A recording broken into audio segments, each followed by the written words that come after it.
আর কিয়ামতের মাঠে বহু নেকি ফ্রি ফ্রি পাওয়া যাবে। এটা কি জানেন? কিয়ামত অনেক নেকি বিনামূল্যে ফ্রি ফ্রি আসবে আমলনামায়। কেন আসবে বলি হাদিসটা। নবী সাল্লাল্লাহু আলাইহি ওয়াসাল্লাম বলেছেন, তোমরা কি জানো সবচেয়ে বড় মিসকিনকে? দরিদ্র মানুষকে, মিসকিনকে। সাহাবীরা বলছেন, আমরা তো মনে করি যার সম্পদ কম সেই মিসকিন। নবীজি বলছেন, না, প্রকৃত মিসকিন সে ব্যক্তি নয়। প্রকৃত মিসকিন সে ব্যক্তি যে কিয়ামতের মাঠে উঠবে উহুদ পাহাড়ের সমান নেকি নিয়ে উঠবে। উহুদ পাহাড় দেখেছেন তো? বিশাল পাহাড়। উহুদ পাহাড়ের সমান নেকি নিয়ে উঠবে। নামাজের নেকি, জাকাতের নেকি, হজের নেকি, ওমরার নেকি, বিভিন্ন নেকি। কিন্তু দেখবে সামনে বহু মানুষ দাঁড়িয়ে আছে। কেন দাঁড়িয়ে আছে? কারো কাছ থেকে টাকা নিয়েছে, টাকা শোধ করে নাই, কাউকে গালি দিয়েছে, কাউকে অন্যায়ভাবে অপবাদ দিয়েছে, কাউকে আঘাত করেছে, কারো উপর জুলুম করেছে ইত্যাদি।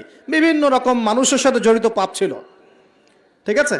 কারো গীবত করেছে, কাউকে তহমত দিয়েছে ইত্যাদি।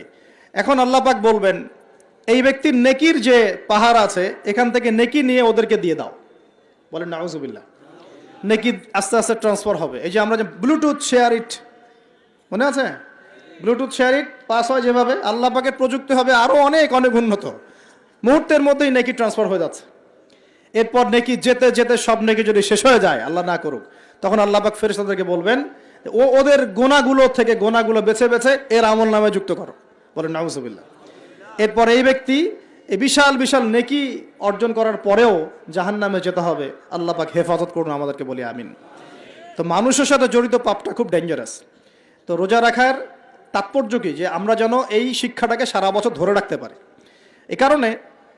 এই কারণেই রমজান মাসে রোজা রেখে জিকির হবে বেশি, তাসবিহ তাহলিল বেশি, কোরআন তেলাওয়াত বেশি, আমর বিল মারুফ নাহি আনিল মুনকার হবে, তার দার্স হবে, দিনের কথা হবে। যখনই বন্ধুরা মিলে বসবেন, চা খেতে বসবেন, কফি খেতে বসবেন, অলওয়েজ দিনই আলাপ করবেন, দুনিয়াবি আলাপ কম করবেন, দুনিয়াবি আলাপ বেশি করবেন না, প্রয়োজন যতটুকু এতটুকু দিনই আলাপ করবেন। কারণ মানুষ জান্নাতেও যদি চলে যায়, মানুষ জান্নাতে চলে গেলেও ওই সব সময়ের জন্য আক্ষেপ করবে, আফসোস করবে, দুনিয়াতে যেই সময় সে আল্লাহকে স্মরণ করে নাই, রাসূলের নামে দরুদ পড়ে নাই। তাহলে যদি কোনো জায়গায় বসে পড়েন, বসে পড়ে আলোচনা করতে থাকেন, ওঠার আগে কমপক্ষে বলবেন, সুবহানাকা আল্লাহুম্মা বিহামদিকা আশহাদু আল্লা ইলাহা ইল্লা আনতা আস্তাগফিরুকা ওয়া আতুবু ইলাইক। কারণ কেন বলবেন? আল্লাহ রাসূল বলেছেন যে কোনো মানুষ বা কোনো কওম যদি একটা জায়গায় বসে আলোচনা করে, আলোচনা থেকে শেষ করা বৈঠকটা ভঙ্গের আগেই যদি তারা এই দোয়াটা পড়ে ওঠে, ওই বৈঠকে যদি কোনো ফাহেসা কথা হয়ে থাকে, এর গোনার কাফফারা হয়ে যাবে ইনশাআল্লাহ, গোনা মাফ হয়ে যাবে ইনশাআল্লাহ।